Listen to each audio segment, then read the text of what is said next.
Hello world, I'm Chris Pirillo and you're watching another live edition of the LockerGnome Daily Report, or TLDR for short, your daily dose of geek news, reviews, and answers that you can use, like an answer to the question, Chris, are you a techie? No, that's the answer. This is really not news, I would say, though there was a troll who seemed to believe that by saying that I was not a techie, that he was hurting my feelings somehow. I'm not exactly sure. I ended up removing the comment because I just thought it was completely out of line because of some other things that he was writing. And I quote, he says, "Oh, look, more censorship when it's not in your favor." Well, first of all, let me explain censorship. That's not how it works. Okay? You're free to post anything in your own channels, in your own feeds. No one's stopping you. Not me.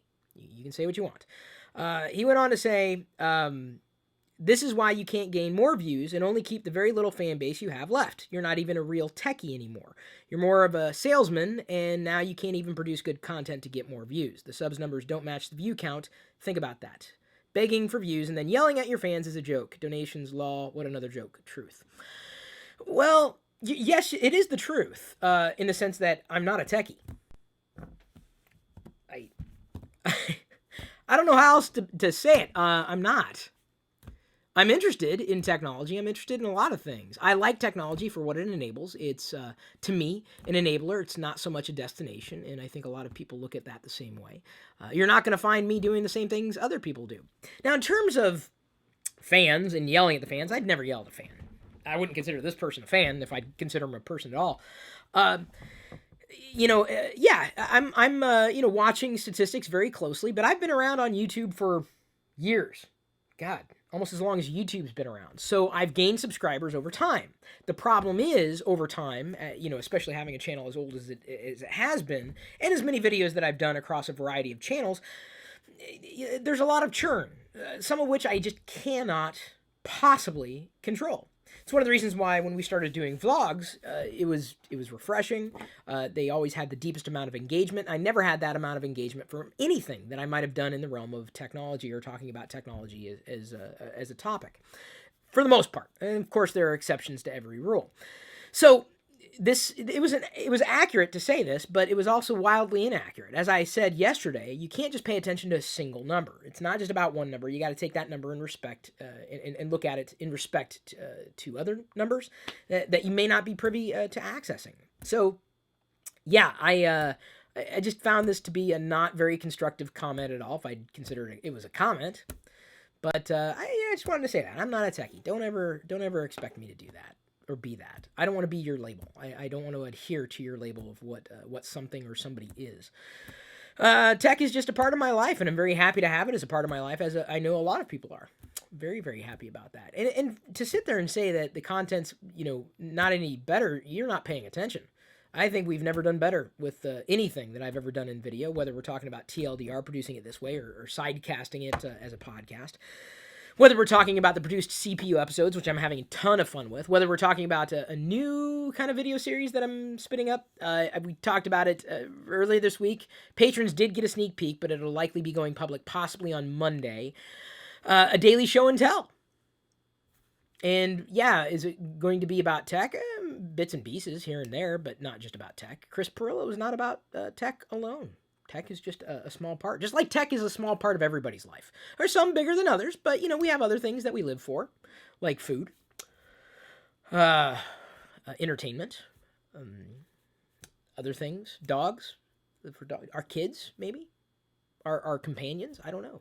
We have a lot to live for. Tech is a part of it, and a very good part of it. I'm very happy to have tech as a part of my life, but that does not make me a techie. No, sorry, not sorry. I don't know what to tell you. You're right. I'm not a techie. Ow. Oh, thank you for telling me. But as much as that person is concerning, what isn't concerning is knowing that I have your support. So thank you for tuning in and paying attention.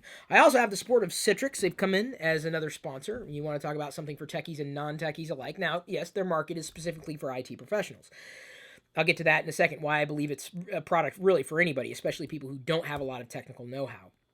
Citrix GoToAssist offers a secure cloud-based solution for IT and customer support professionals to provide live and unattended remote support to their employees and customers working from any computer or mobile device.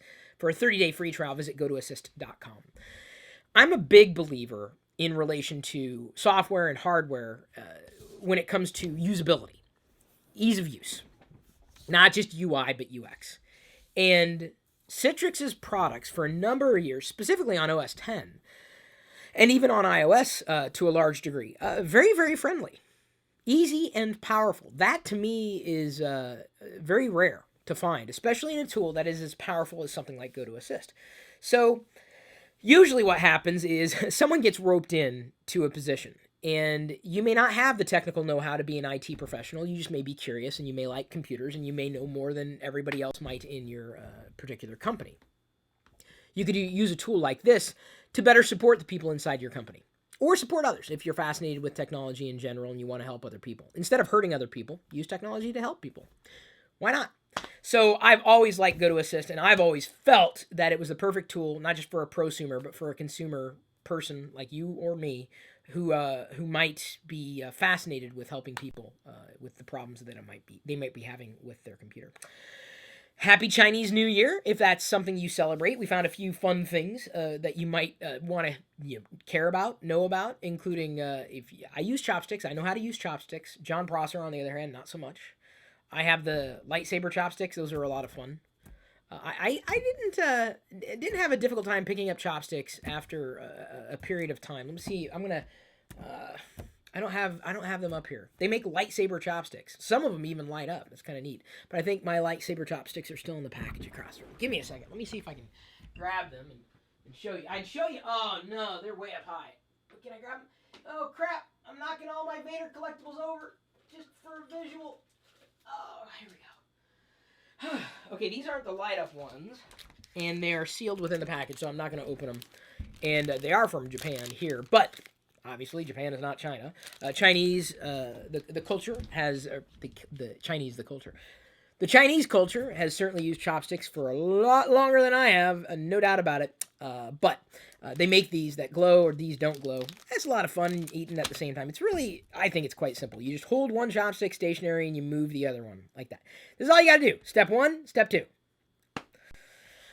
What else do you need to know? There's a how-to on how to use a chopstick. That's how I use chopsticks. Is that right? I don't know. Works for me. You know what? I'm able to eat. So if you are celebrating the Chinese New Year, I hope you have a happy one. The Ultra Premium Mac Bundle. 8 award-winning Mac apps featuring ScreenFlow. If you do screencasting. I know I got, not in trouble, but, boy, no matter what I do, I can't do it the right way, so I'm just going to do it my way. And yeah, I'm going to be happy with that. I posted a segment from the vlog. I lifted it out of the vlog. And normally when I do things in the vlog, I'm pointing the vlog camera, which is not around me right now, at the screen. I don't want to screencast in the vlog necessarily. So I point at the screen, I do something, everything. So I basically lifted that footage out to explain to people how to update your YouTube subscriptions to make sure that you're notified when a person uploads a video. And some people didn't know this option existed. And yes, it enables, email notifications for any new videos that get uploaded, which to me, that's when I want to be notified. Notify me. Yeah, let me know when a new video goes. I can't count on YouTube to let me know when a YouTube video goes up. It's really kind of pathetic on YouTube side. The sub box has been broken for eons. I don't care who apologizes for it. It is broken. It is beyond broken. So I sent a link to everybody. I think I talked about it yesterday too. Someone decided to comment and said, you should, why didn't you use a screen capture software? I'm like, you know what? The time that I put into it, I know I got out of it, and it would have taken longer for me to produce something like that. If I wanted to screencast, I could use something like ScreenFlow or any other screencasting apps, even down to QuickTime on OS X. But I just thought, it's just going to be easier to point a camera and do that. And you know what? It accomplished the goal. Did it look pretty? No, not at all. But the person who was slagging me had misspelled gameplay in his own username. I'm like, I don't know if I really want to take advice from this guy. But I know I could do better. I could always do better. Thank you for challenging me to kick it up a notch. It's just that I knew that the time that it would take and what I'd get out of it is complete discrepancy. So I did my best, and that was draw attention to it the best way I could. Things, if you like task management, need task management, a to-do list, data rescue, 91% off this Mac bundle. You want software at 91% off? No, you know what? Pay full price. Pay full price. Hey, it's up to you. We got a coupon code for you there to drop the price even further there to. Oh, well, I'm not going to mention it. I'll let you look at it in this video's description if you want, or this podcast description. It's right there. Coupon code deals.lockergnome.com is, by the way, where you can find this. We also have the MacBook Pro giveaway, Jump Desktop for the Mac. If you wanted to connect to any computer in the world, you could use this. 51% off. Not similar to what Parallels is doing, because I think Parallels is. I'm not slagging this. It's a deal. 51% off if you're looking at Jump Desktop.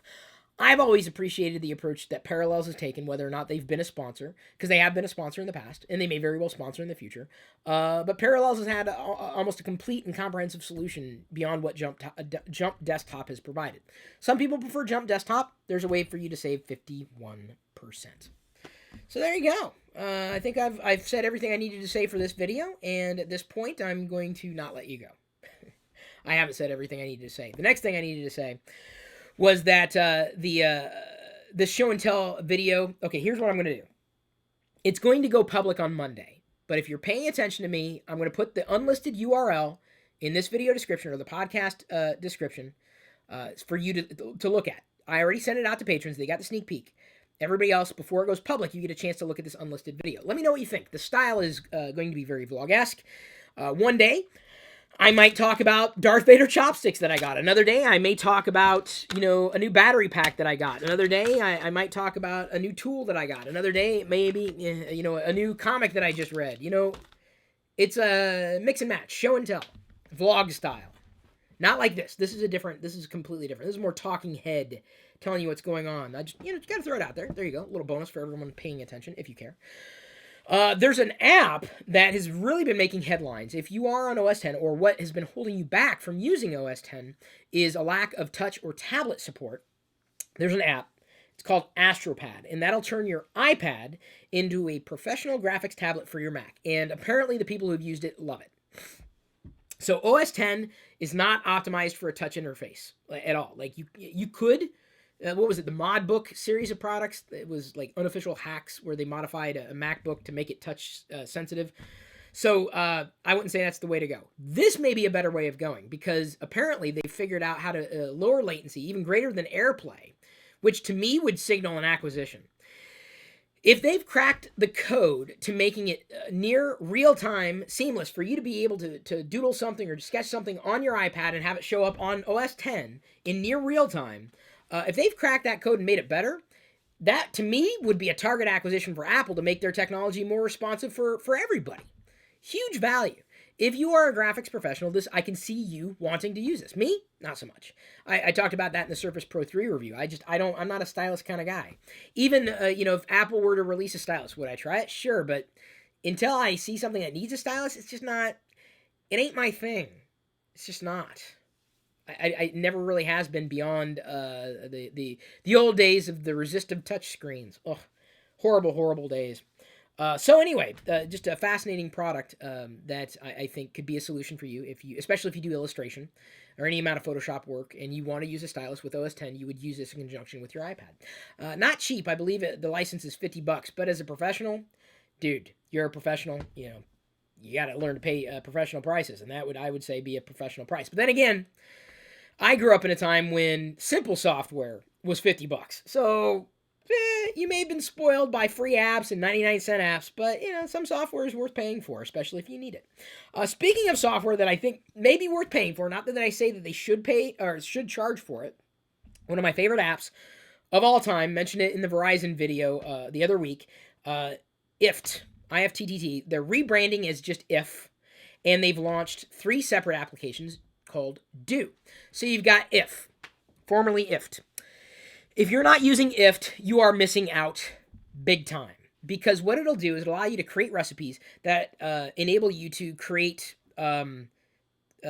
recipes or when this happens, then do this. If this happens, if this, then that. So IFT is a great way of making one of your favorite services cooperate with another of your favorite services in a way that they're not going to do it automatically. You can create your own recipes, and then you can share your own recipes. So if you ask, what I do now, and I may take the step forward with IFT or now that I guess they're rebranding it as If. Maybe the app is called If. Maybe the company's still called IFT. I'm a little confused on that. But what I do when you tweet about the Pirillo vlog, or you say I liked this video or I added this vlog to the playlist, what I'll do directly within an app, no matter how I connect to Twitter, I'll favorite it like right now. So Colby Armstrong liked today's vlog, sharing the laughter and tears. So I'm going to favorite it from Pirillo vlogs, and then right above it, Jacqueline Jax just liked a LockerGnome video. So what I do is I favorite that tweet. So I appreciate that. So I favorite tweets when you guys go and you say I like this video and you share the video forward to all your followers. That's awesome to me. So what happens is I set up an if this then that recipe such that when I favorite a tweet from Pirillo vlogs, you will automatically get added to a list of people who favorite the Pirillo vlogs. It's the easiest way to do it. So I'm still manually taking the action and favoriting those individual tweets, but the recipe is taking a step further and making it easier for me to do something else for you. So anyway, it's a powerful app. You got to try it. It's if this then that, IFTTT. But they've launched 3 separate apps. And I at first I couldn't figure out why they launched them all separately, but now I guess it makes sense. What you can do, and I haven't gotten them completely set up. I'm just going to launch one of them. Do button. So here's the do button. Do it yourself. If this, then that. It's all pretty. So you can set up your recipes to just be a single button, just a press. So you can launch your recipes on demand, and you can swipe between the screens to have a big button to do that one thing when you launch the app. So it's a quicker way to execute your recipes that you've already set up on demand. Cool. Very effective, very efficient, and I like the way that they're growing. So congratulations. If IFTTT. They say that they say you pronounce it IFT. I always say if or IFTTT because it's the easiest way to spell the domain, but it's an amazing app. I've talked about it before, and I think a lot of people know I have. Tony Creelman sent me a link to giantgnome.com that has a bunch of Star Trek audiobooks. Kind of neat. I don't know if I'm going to be listening to them outright. I'm not as much of a Star Trek kind of audiobook listener. I might do a Doctor Who and certainly Star Wars. Well, I used to. The Legends I'm not as interested in anymore. I'm wanting to stick to canon stuff, if only to keep everything straight in my head. Oh, so probably one of the bigger bits of tech news to come out today. Sorry, I was checking the time, seeing how deep we were. This is all over the place. Lenovo really made a massive misstep. And, someone even asked me a couple of weeks ago, say, what do you think about Lenovo PCs? And I said, I've had them in the past. They've been good. They asked me what I thought about the Yoga PCs. They were decent. I don't have extensive experience with them, but they did something that may have sullied their reputation beyond any kind of redemption. Basically, what it was found was that certain Lenovo machines were doing something to basically, according to Lenovo, make it more convenient for searching for its users. But what this software did that was installed at factory, not on every Lenovo machine, not on Lenovo machines that you may have purchased at Microsoft stores, the Signature series. Again, not every Lenovo product had this. And according to reports, this may have gone back. Even though Lenovo says it started in maybe November, December, it may have gone back further. This software, it's called Superfish, that's installed, basically inserts itself like a man-in-the-middle attack, and you'd have no idea that it was going on. So, bad news for a Lenovo there. If you use a Lenovo product or purchased one within the past year or so, you may want to get it checked out. I don't know every single detail about the scenario apart from what I've read, and it seems Lenovo has done a crazy amount of wrongdoing, a disservice to their users, and only serves to further underscore why I think a lot of consumers are really turned off to PCs in general. That's not the PC's fault. It really isn't. Is it Windows' fault? Not necessarily. It's working as designed. People stop trusting PC manufacturers because of these types of tactics. That's not to say that Lenovo hardware is bad. It's not to say that Lenovo has, all of Lenovo is bad. It just means that they made a really bad decision. A really, really, really, really, really bad decision. That is just, anyway, that's the news. I want you to read more about it because the technical details get very, very deep. But the bottom line is it was factory installed. And if you purchased the PC, like I said, in the past, if you were to purchase a PC, I prefer going through Microsoft directly, if only because of the Signature series, you would have been safe.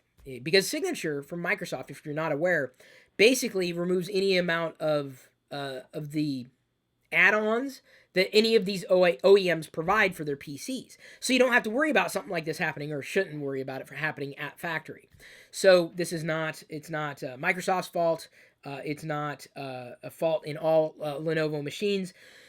But I believe it's a huge black eye, not just to Lenovo, but to every PC OEM, and just, again, further underscores my belief and other people's beliefs as to why people have stopped trusting PCs and OEMs. They're tired of this kind of problem happening. And it doesn't need to happen. So details are coming about from security professionals, and it doesn't look good. So shifting gears, and I just dropped my transmission right there in the middle of the video. I read an article this morning that really got me excited because, much like I really got excited when I read Mike Klimo's, and I think that's how you say his last name, his Star Wars ring theory. There's another individual. His name's Joe. I don't know his last name, but he goes by the handle Joey1 Kenobi. And I tweeted him this morning if you missed that. And then I shared it on Facebook. It got tons of crazy engagement. Better engagement than most of the things that I post on Facebook. I was kind of surprised. Happily surprised. He wrote an article saying Padmé didn't die of a broken heart. And this always... Sorry, my dog Pixie was dreaming there for a second. This always bothered me, the end of Revenge of the Sith. It never really wrapped up nicely. It felt rushed, and Joey feels the same way, apparently. So he wrote this article, very brief article, and established that Padmé did not die of a broken heart. It just didn't make any sense. So you've got these droids that come about saying, medically there's nothing wrong with her. We just can't figure out, she's slipping away. I'm paraphrasing. So Joe breaks it down. He explains all these things, and then further explains that it was likely Palpatine, Sheev, who was doing the deed remotely and basically killing Padmé as Vader was going through his Anakin, who at that point was being called Vader in name, was undergoing his transmogrification into the Darth Vader that we know. So, at least looking like this. And what Darth Vader says as he rise, he says, "How's Padmé?" And he says, "Well," Palpatine says, "In your anger, you killed her." He says, "How? I felt her." So Joey suggests that it was Palpatine that basically made Padmé die and sucked the Force away from Padmé remotely, and the droids couldn't figure out what was going on. I would go and take it a step further. Like I said, it's a great article. I took it a step further. I feel it changes a lot because what Joe said about this, because it changes everything. It's like, suddenly I can appreciate what was going on, even though the storytelling that George basically did, I thought, really fell short. I appreciated the story in the deeper significance of the story. I suggest that, and it's a theory, much like Joe's theory. I suggest that it was Vader who was siphoning the life energy or the Force or the living Force away from Padmé as he was undergoing his transmogrification, not Palpatine. But Palpatine knew this was going on and just let it happen because, of course, Palpatine was selfish. We all knew this. So I would say, based on the evidence brought to light, or at least the structure and the argument that Joe makes, based upon that, I would say that it was Vader who killed Padmé. He siphoned the Force away from Padmé as he was transforming. That would explain why he felt Padmé. He was just draining the Force from her. Palpatine let it happen. And he was clueless. Vader was succumbing to the dark side at that point. He wanted to save Padmé, and in that process killed her. Because forget the Force choke. She survived that. She gave birth to two kids after she was Force choked. It could have done damage, but the robots, or I'm sorry, the droids repaired the damage. So, hang on. I don't know what that was. I got a text somewhere. Give me a second. I got to follow up with this. I love being always connected, especially when I'm in the middle of a story. Okay. So, it was nothing. it was just a fascinating read. Gave me a new perspective, breathed new life into that, and really made me see it differently. I believe it was either Palpatine or Vader. I would say it was likely more Vader than it was Palpatine, based on how I took everything and how Joey set things up. But anyway, I thought it was fun to explore that for me as someone who wanted to I wanted to enjoy Revenge of the Sith and couldn't for so many reasons. So many things just fell short in Revenge of the Sith, and I turned to fans who can either better explain or give me different context to to what was happening, despite George Lucas's failure to tell the story properly. Horrible. Happy 25th birthday, Adobe Photoshop. I'm still no closer to using you. I'm just not a Photoshop user. I'm probably the only person on the planet who doesn't use Photoshop at this point. Sorry about that. There is an Aliens movie coming about from the director of District 9. I like District 9. It was one of my favorite sci-fi movies in recent years.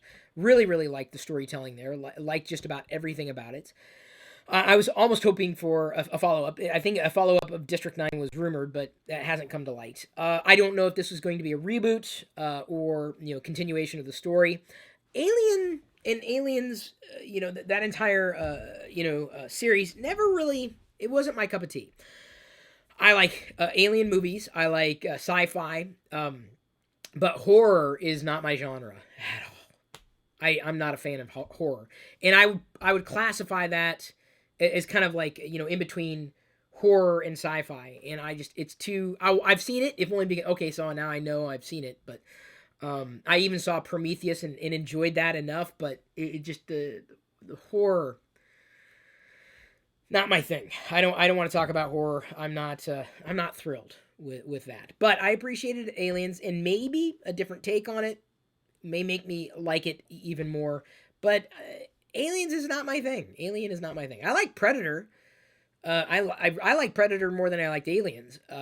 Even though I know they're not the same movie exactly. I'm talking about the original Predator, the Predator. I enjoyed that. I mean, it was suspenseful. I like suspense.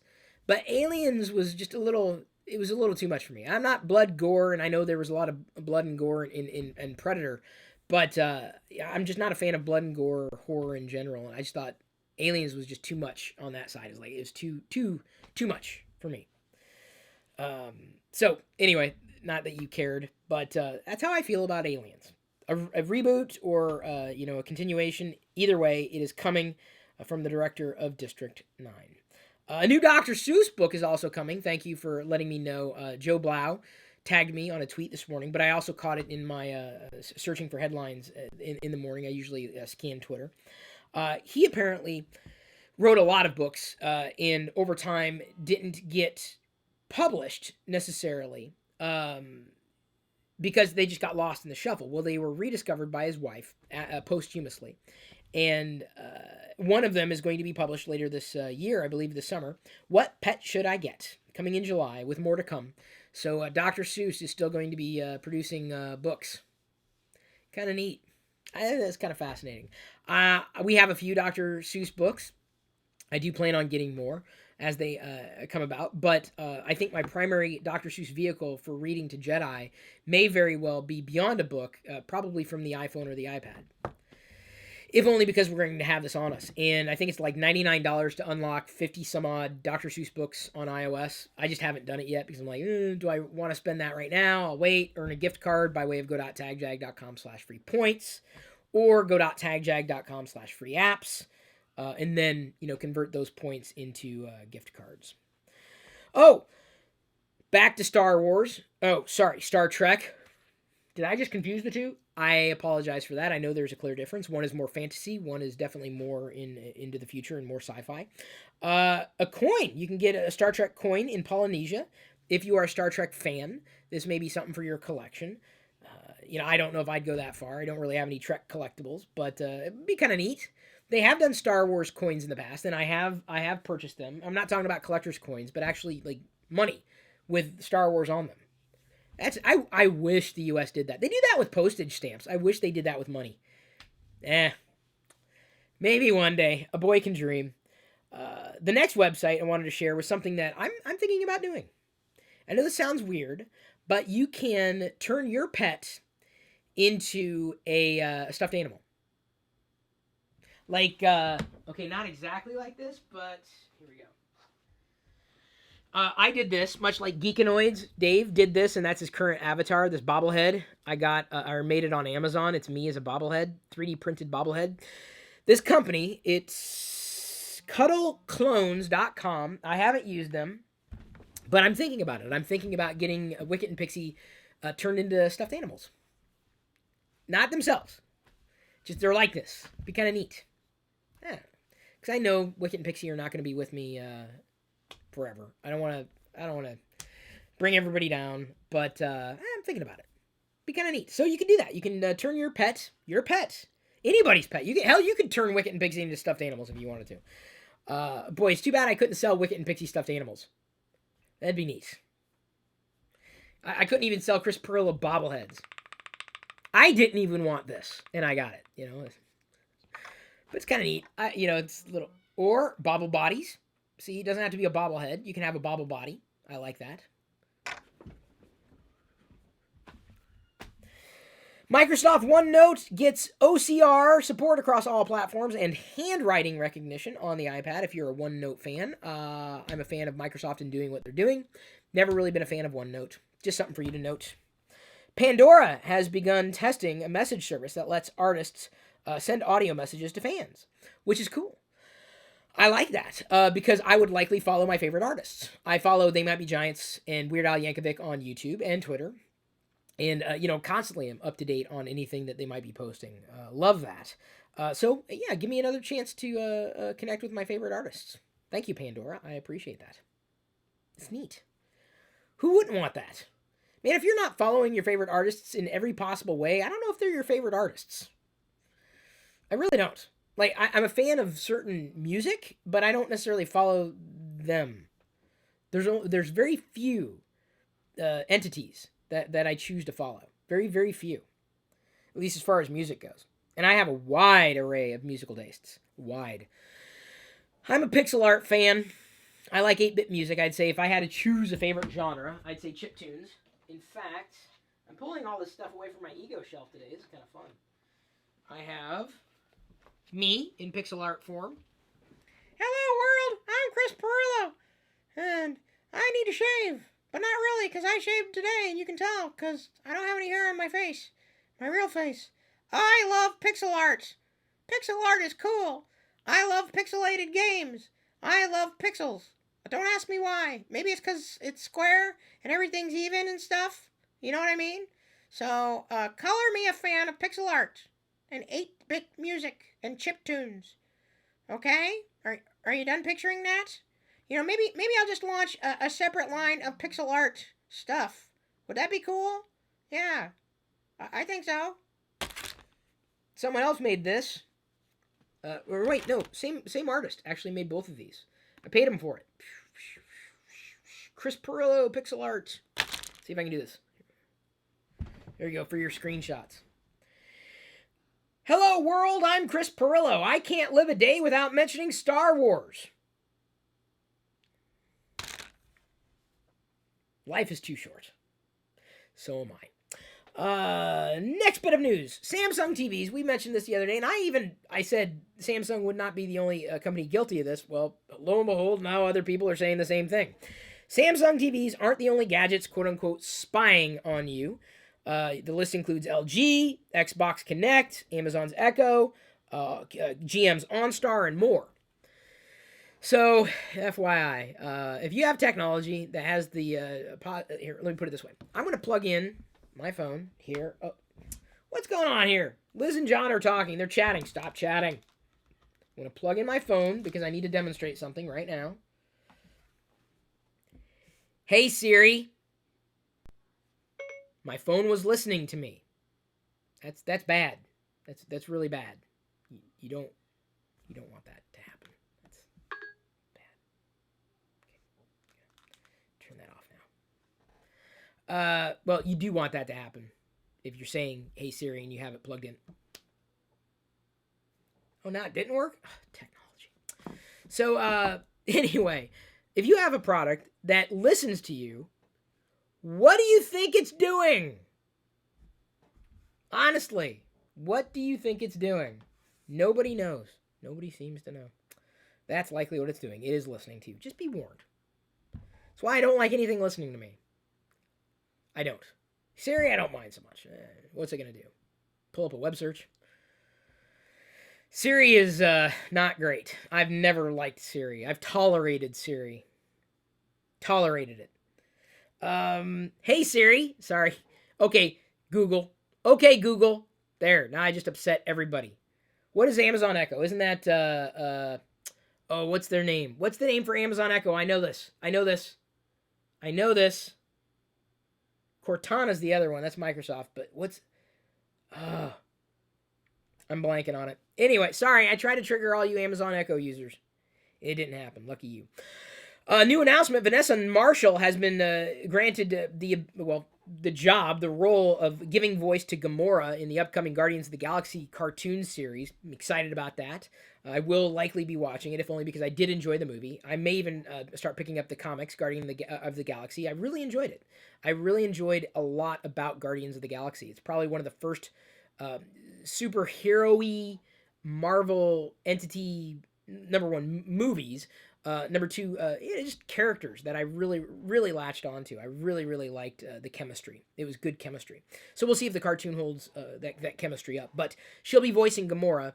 She's voiced other characters in the past, including Hera Syndulla from Rebels. So she's now playing two fictional characters that are green. So, wow, congratulations, Vanessa. She's a nerd. This would surprise you, I think, potentially, but she's a huge nerd. She loved Star Wars even before she got the role of Hera. So if you want to follow a good nerd on Twitter, Vanessa is one of them. She's at Van Marshall. Another big nerd is Ming-Na Wen from, she's in nerd lore now. She's a part of the Agents of S.H.I.E.L.D., Melinda May.